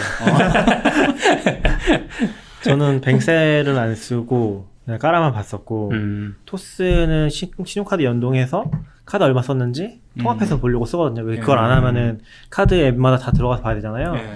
근데 역시 잘 안 될 것 같았는데, 그러니까 이게 왜냐면 걔네도 내부적으로 긁어오는 것 같아요. 약간 결제 API 있으면은 그냥 결제 API 뒤에서 뭔가 윈도우 들어가 할 것 같은 그런 느낌 있는 거 있잖아요. 예. 그런 것 같았는데 요새 또 안 되더라고요. 요새 또 결제 정보 잘 들어가고 있는데 결제를 통합해서 다음 달 결제 예정 금액 그게 안 나와요.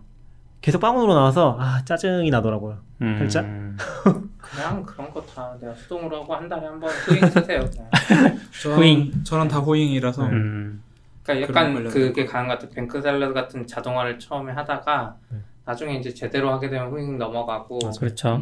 제가 후잉 그 아는 분이랑 옛날부터 말했는데 후잉이 엄청 오래됐잖아요. 지금 거의 네. 10년 돼갈 텐데 예전부터 이거 돈 좀 벌라고 그러니까 뱅크샐러드 돈 버는 거 이야기했죠. 그러니까 그 모델 너무 생각하기 쉽잖아요. 그분도 그렇고 이거 데이터 해가지고 돈 하면 벌 수 있는데 왜 안 하니? 그분 이제 사상이 다른 거야. 그런 걸 사용자 데이터로 돈을 못 벌겠는 거야. 약간 DHH 같은 스타일인가요? 그렇죠. 그래서 이제 사용자한테 대신 돈을 뭐 몇만 원 받고 그걸로 이제 데이터를 안 파는 건데 뭐 그런 것도 좋아하는 분들은 그런 게 맞는 것 같고. 후잉 진짜 좋아하는데. 후잉이 그러니까 제가 지금. 모든 걸 닦아도 후잉은 후잉이 깔 수가 없어. 깔게 아니요 뭐 자잘한 버그는 좀 깔 수 있는데 아니 뭐 인터페이스적으로 보자면은 뭐 얘기할 게 많긴 하죠. 그쵸. 개선이 안 네네. 하니까.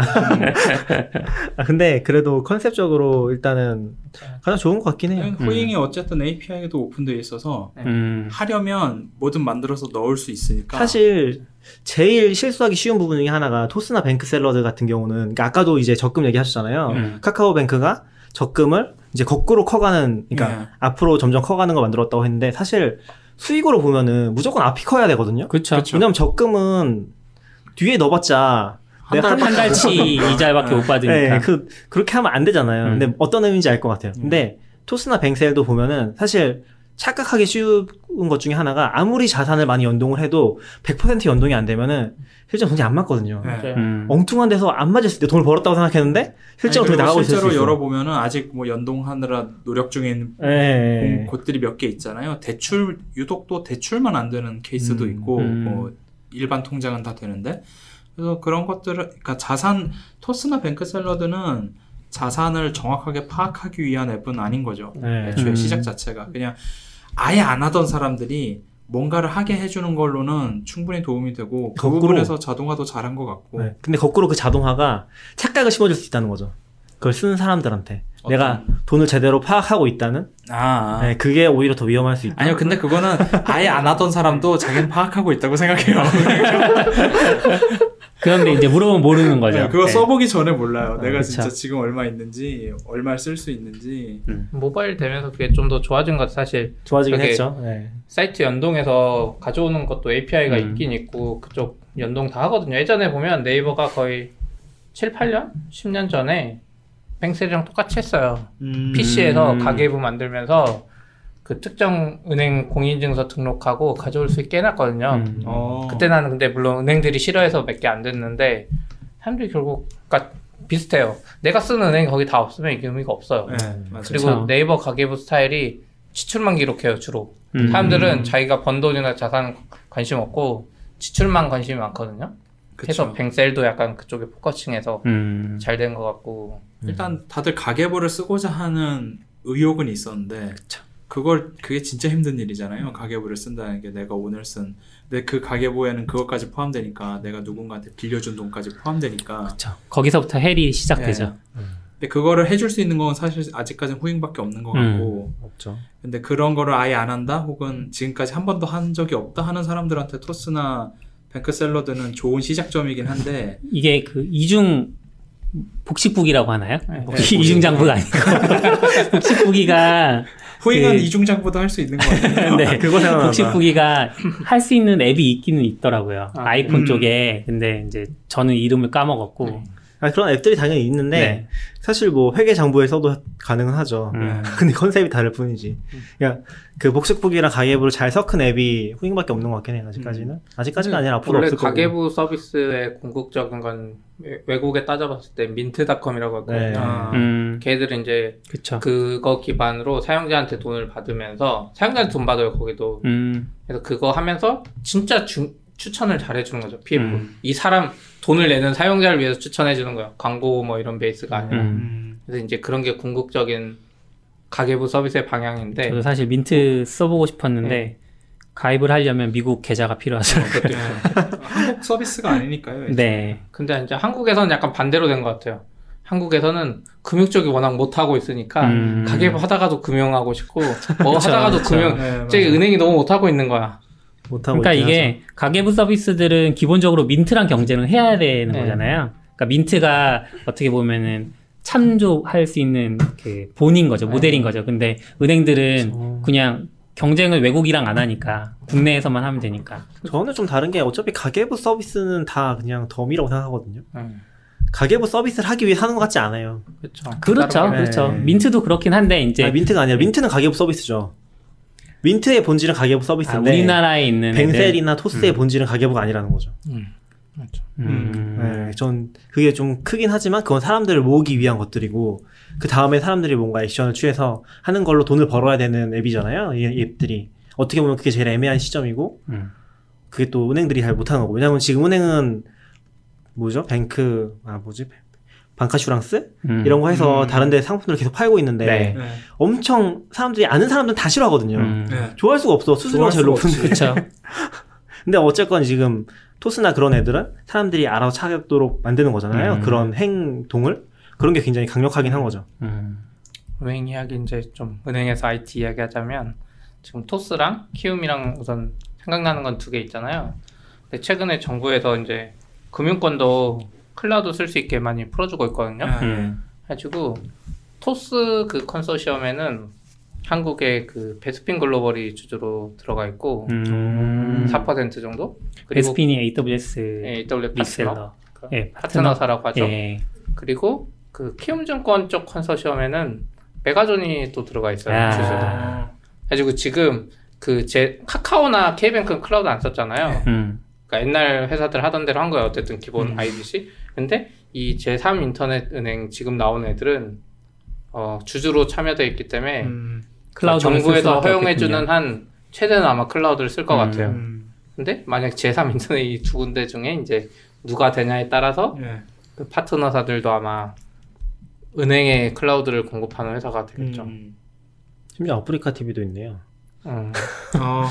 아프리카도 뭘 해야죠. 키움 컨소시엄 쪽이 뭐가 좀 근데 아프리카 TV는 뭔가 맞나 이런 근데 이런 데는 그냥 투자하고 그냥 그쵸, 돈 투자하는 맞아요. 거잖아요. 투자. 약간 투자금 받는 거. 투자 많이 했죠. 예전에 위메이드도 카카오가 뭐 게임하기 전에도 예. 투자했었으니까.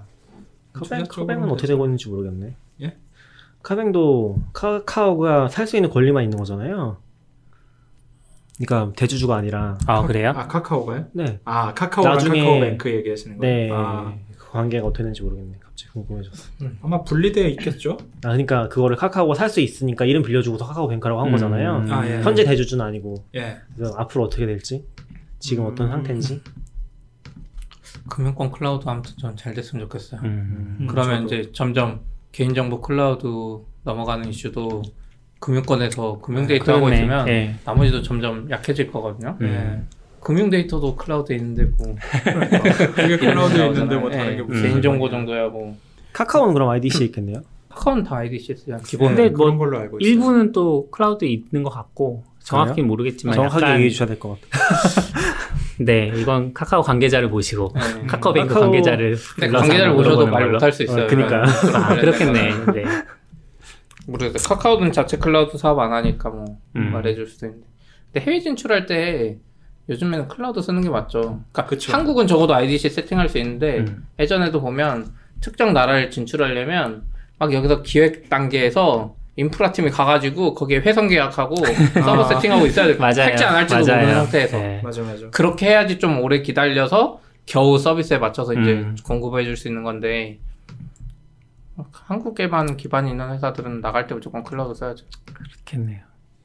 근데 이런 클라우드 쓰면은 공인인증서도 좀 줄어들지 않을까라는 기대도 있고 그럴까요? 그 사실 아닐 거라고 생각을 하는데 그럼에도 불구하고 뭔가 결국 아마 공인인증서는 클라우드 아직 안 쓸 거예요.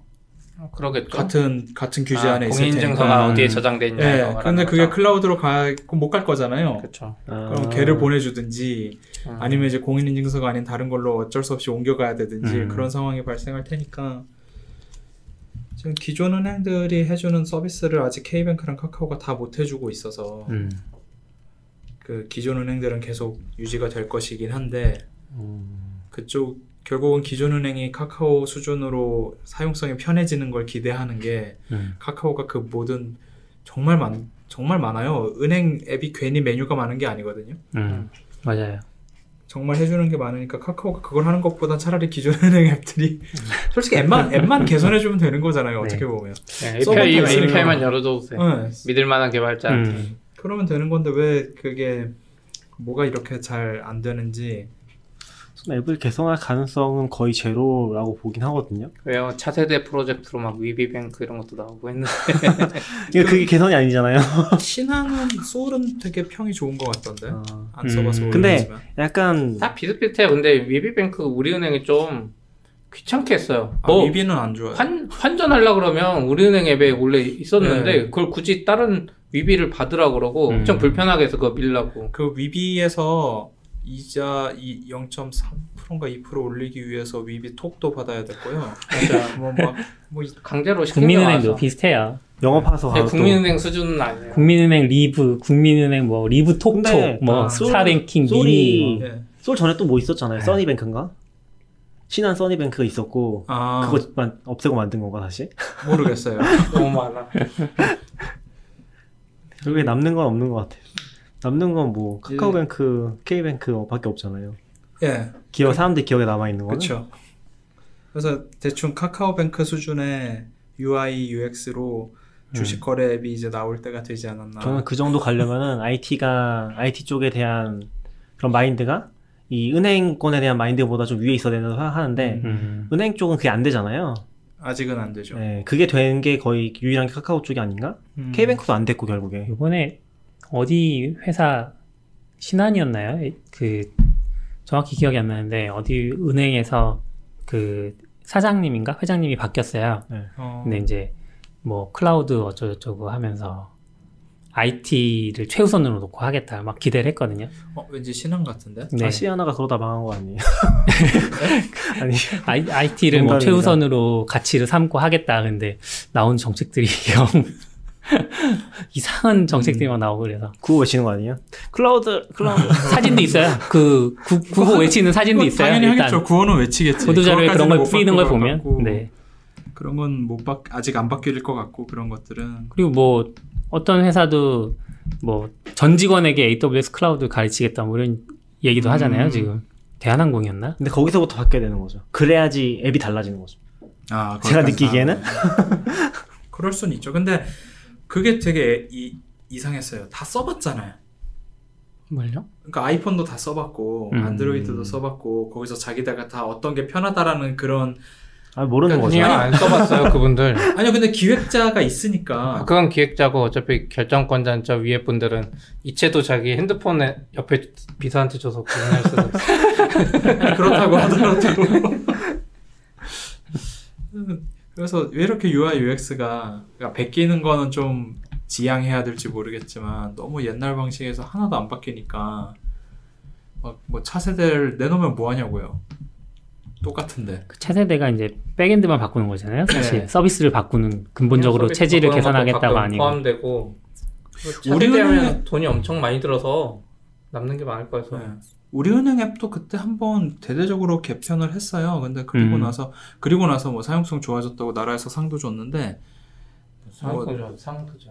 네, 뭐 그래 뭐 여러 가지 상이 있는 것 같더라고요. 돈 그거를 내면 주는 그런 계속 상 홍보했어요. 그러니까 정확히 무슨 상인지 기억도 안 음. 나는데 우리은행 앱 들어갈 때마다 앞에서 홍보를 했으니까 이런 걸 받았구나 그런가 보다 했는데 좀 그다지 편하지 않은데 계속 그런 느낌은 받고 있는 거죠. 일단 현금 쓰는 사회가 없어져야 또 한국은 엄청 캐시레스 사회긴 하죠. 일본에 비하면 뭐 네, 일본에 비하면. 한국도 엄청 높은 편일 거예요. 왜냐면 네. 한국은 거의 모든 결제가 다 신용카드 되니까. 네. 네.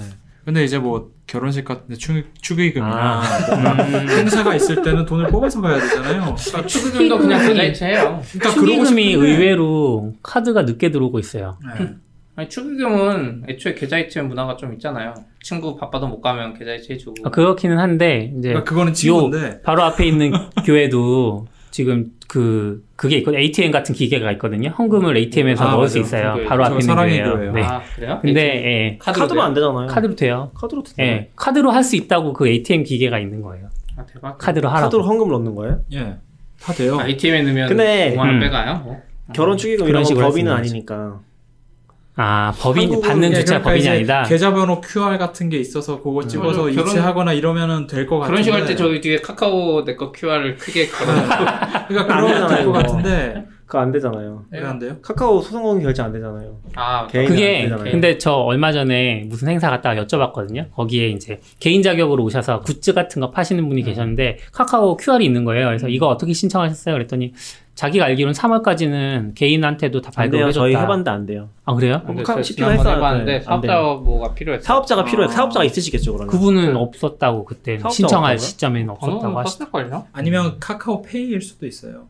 페이는 개인 간 거래에서 QR 되는 것 같던데. 아, 아, 그쵸. 그 네. 계좌이체 아, 같은 그렇게 게 하면 나서. 되겠네. 네, 그러니까 송금. 그게 그러니까 카카오뱅크를 이용한 거 말고 다른 서비스나 이런 데를 통해서 할 수는 있을 것 같은데, 그러니까 문제는 이런 인식도 이제 퍼지려면 우리 다음 세대일 것 같은데, 우리 다음 세대면 결혼식을 이렇게 안 할 것 같아. 그렇죠. 랜선 결혼식으로 그럴 수도 템 있고, 켜놓고. 심지어 결혼이란 제도가 살아남아 있을까에 대해서도 음. 굉장히 의문이 있는데, 지금 뭐 유럽 국가에서는 이미 결혼식 안 하고 같이 결혼해서 사는 그냥 그런 사람들도 많고 결혼이란 제도도 약간 유명무실하다고. 네. 그러니까 법적으로 서류를 안 내지만 잘 산대요. 그러니까 우리나라가 생각하기로 막 가정이 무너지고 사회가 무너지고 이런 일이 발생하지 않는다고. 안 뒤에 무너지죠. 잡다한 이야기를 너무 많이 한 것 같아요. 아, 그러네. 네, 여기까지 하죠. 네. 1시간 반이나 돼서. 아이고, 아, 너무 오래. 네. 수고하셨습니다. 수고하셨습니다. 감사합니다.